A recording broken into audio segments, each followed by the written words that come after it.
Hey everybody, Jim here, and today I'm setting up a test rig in my shed where I have my laundry service in order to do some tests, some post-mortems as it were, on some tankless water heaters that failed. I'm going to tease them apart and see if I can find out what caused them to fail and if I can further get them fixed. That's all going to happen right here.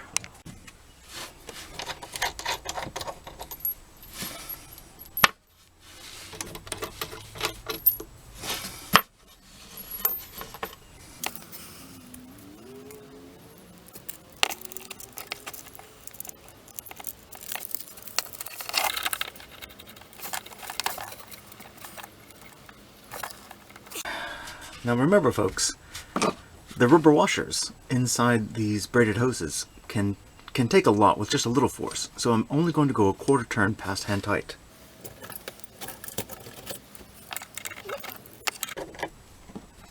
There's 1/8 and another 1/8.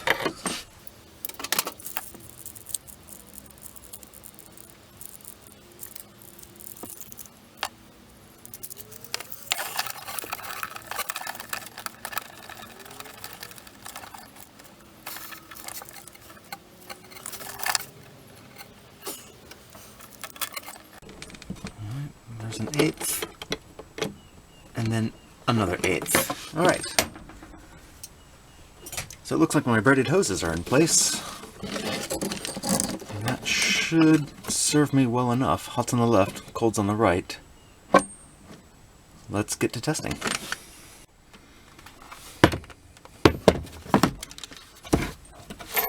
First up on the examination table is this Keen DSK65, which when I went to install it began leaking.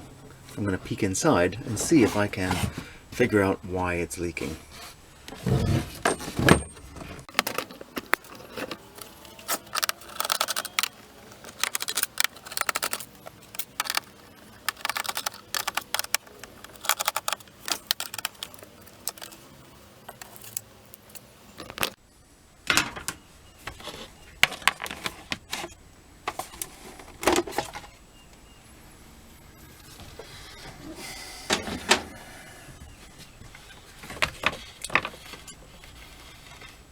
Alright, still have a little bit of moisture in there. So the last time I opened this up, what I noticed was that there was this giant plastic block here connected to this pipe, and when I was turning this part, it came loose from here. It began to unthread instead of me removing this leaky bit. I put some more tape on here and tightened this up inside with the cover off, but that seems to have not solved the leaky problem. Let me see if I can get this connected up and we can get a good look at it. Maybe see what's happening. I'm hooking it up backwards. Yeah, I get it. But I'm not testing it for functionality just yet. Not the electrical bits, but I'm only testing it for leaks right now.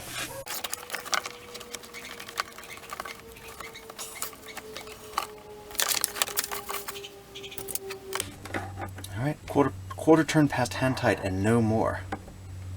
Right.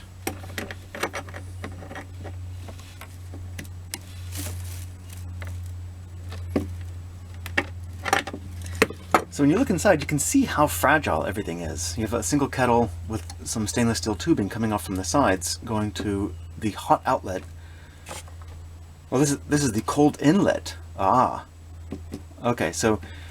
And this is supposed to be some sort of sensor, if I'm not mistaken, that detects electricity on the way out. So if you have this in your shower, you don't want it to shock you through the water, so you have this in here to stop that. But this, I think, is the flow sensor. And then you have some thermistors up in here, and there's a coil inside. Maybe there are multiple coils, maybe as many as 3 coils. Hard to tell. But right now I'm just checking it for leaks to see where it might leak.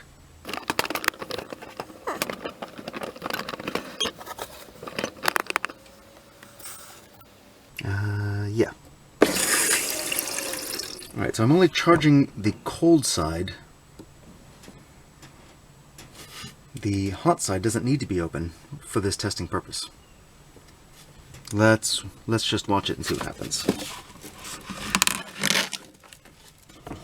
I have placed the keen little water catcher underneath so that nothing drips onto the wood.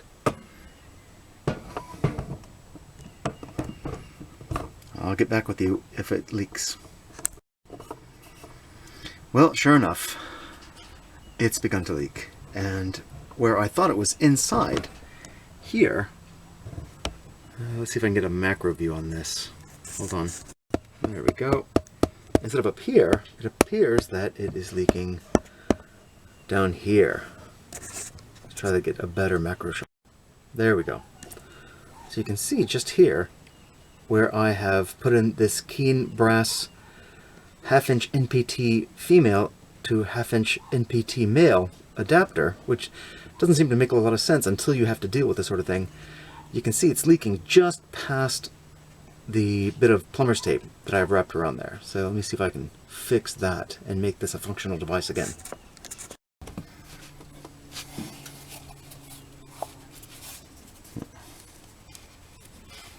I'm going to see if I can mix up this pipe dope a little so that it's not just a coagulated mess inside, but instead some sort of product that might prevent leaks.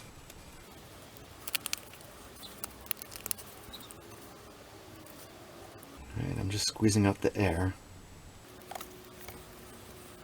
Just going to work this back and forth in the hopes that this stuff is still good. I bought this probably 10 years ago. Maybe a little less, but it's pretty old pipe dope. Alright. Let's tease this apart and see what we got.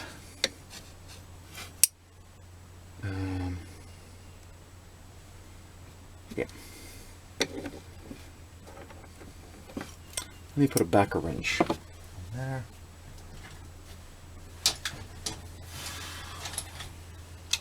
I was talking to one of my neighbors recently about this sort of work, and I explained to him that when I do this, I always use a backer wrench to make sure I don't break the inside. And he's like, well, where can I buy a backer wrench?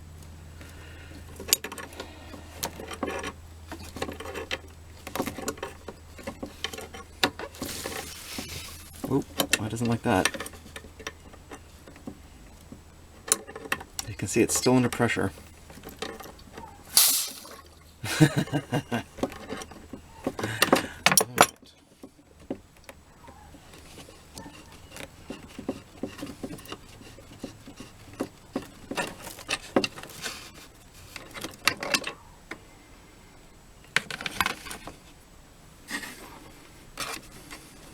Okay, so in order to hold this giant nut, I'm just going to adjust my slip joint pliers.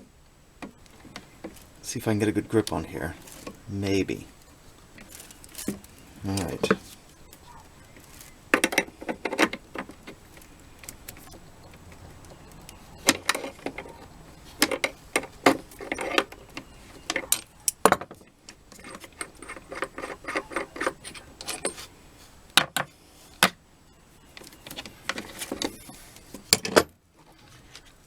So it looks like my plumber's tape is still in pretty good shape. So I'm going to see if I can take a shortcut and just put some pipe dope right around that. Let's see how well this works.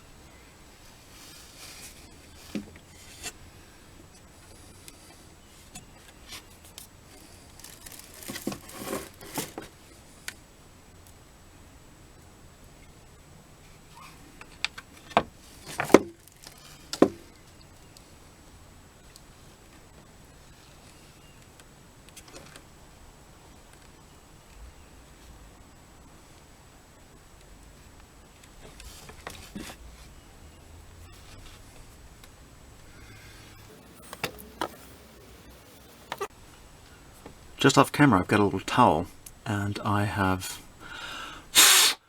hopefully teased out all the water from these threads.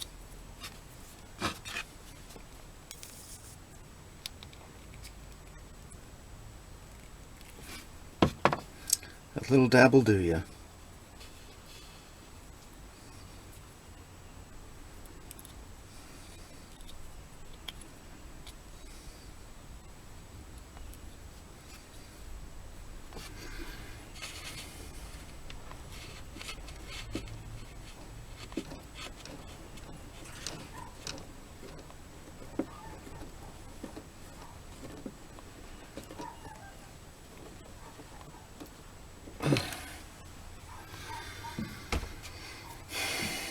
A little bit of pipe dope goes on the back of my hand there, just for safekeeping for now.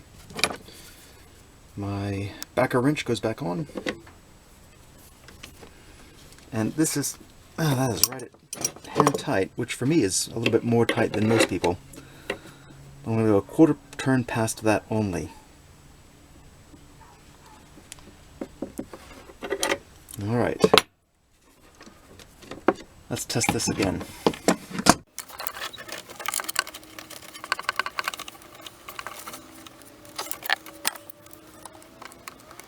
Get my back run there real good. And quarter turn only. That's it. Alright.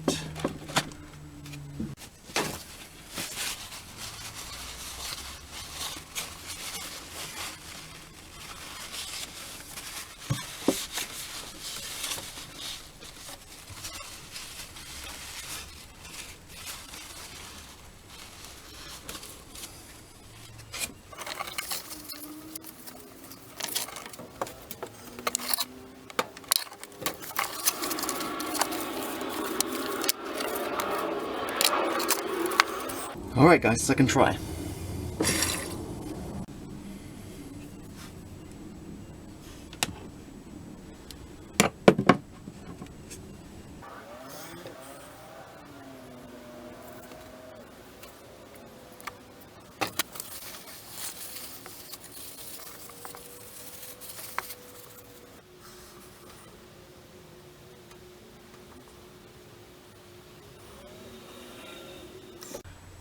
Well, it looks like after 20 minutes there are no detectable leaks. I'm going to declare victory on this one and put it back into service. Yeah, that's a good one right there.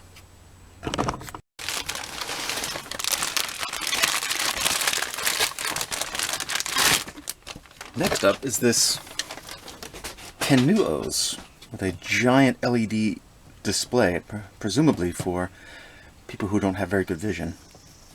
But this one claims to be 7,500 watts. Yeah, look at that. Yeah, well, I don't know if you can see that, but it says 7,500 watts. And for a device that costs about $100, that is really impressive. So I'm thinking that inside there are two kettles. Let's find out.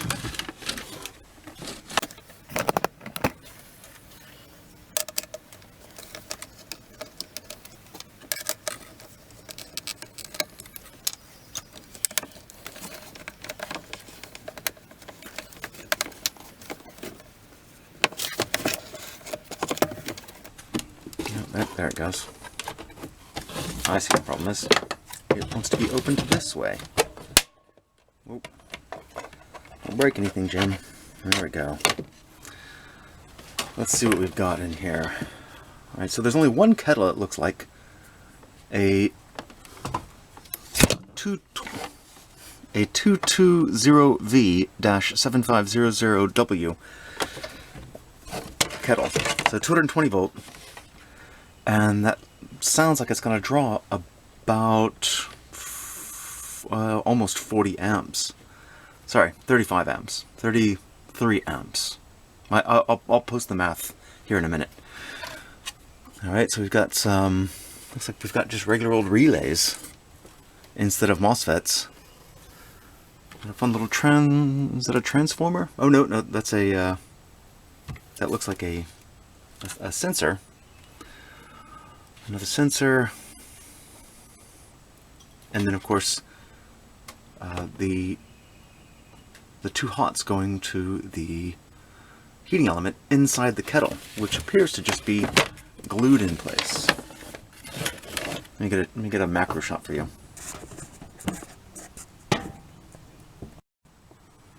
Yeah, just glued right into place there, it seems. Okay. I don't know that that's hot glue, but it sure feels like hot glue.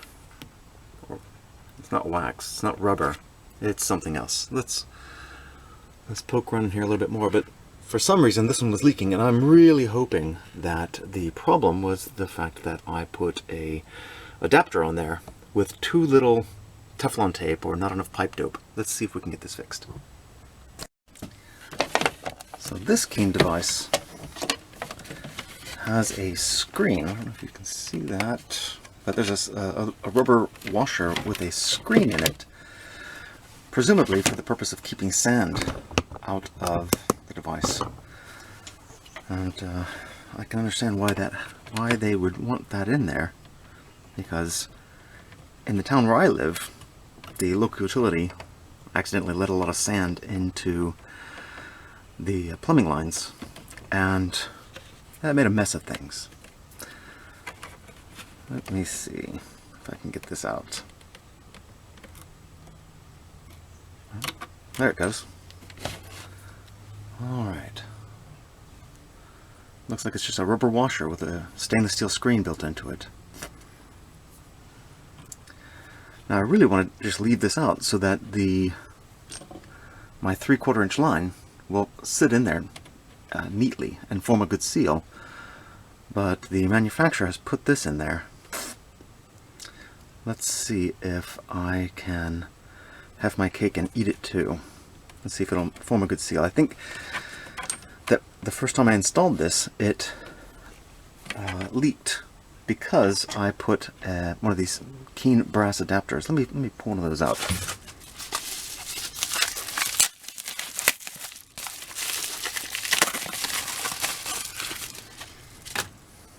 There it is. So in the event that the half-inch rubber washer connection here on this braided hose can't sit properly and form a good seal, you can put an adapter that goes from half-inch NPT female to half-inch NPT male, and it doesn't make much sense except in this case to have a device like this. I set one up with one of these adapters made out of PVC, and I knew right away that I shouldn't because it was on the hot outlet over here. And PVC is not rated for hot outlets, and you shouldn't use PVC for hot. In a lot of places, code calls for no PVC to be used inside the house. So let's see if I can hot this up and find out where it was leaking, if at all.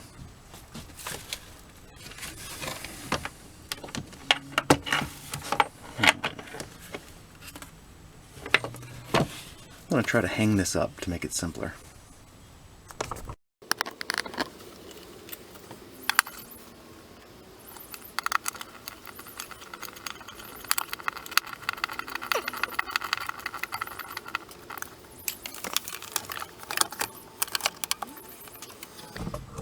So two things I like about this device is this really keen hook that goes onto the wall to hold up the device.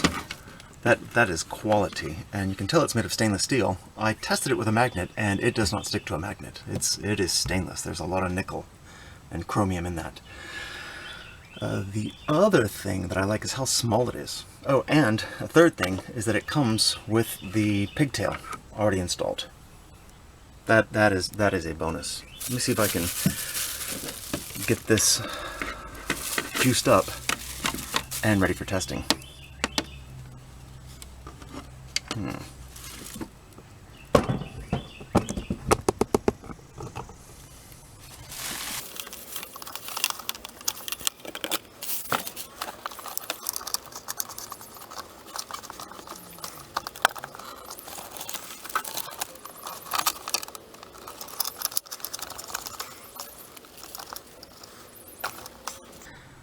Boy, I don't like torquing these down very much, so I'm just going to go a quarter turn past hand tight. I'm almost tempted just to leave it at hand tight, but I'm going to go a quarter turn past hand tight.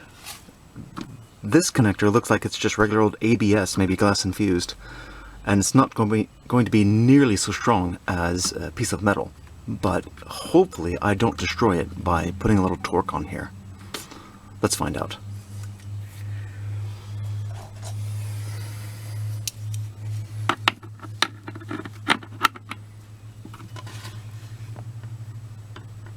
Right.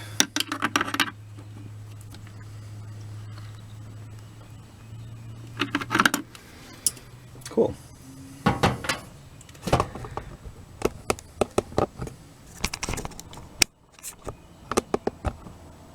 Yeah, let's see how this works.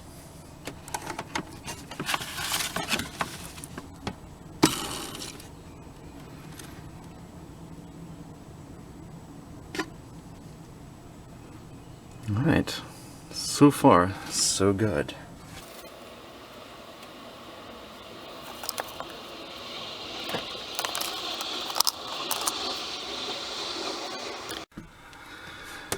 All right, it looks like we are in really good shape because that is dry as a bone. I don't feel any moisture at all. I didn't even hit this with a paper towel before we started, and it's still dry. So this one's going to go back in service. And I think the problem is just like the last one. I put one of these cane adapters on there, and it leaked. And that's what was leaking, and not something inside. So yeah, this is going to go back into rotation, and I'll do a proper review on it later, now that I know that it doesn't need this adapter to get the 1/2 inch rubber washer connector here to sit properly. Well, hey, I sure learned a lot, and I hope you did too. Thanks so much for watching.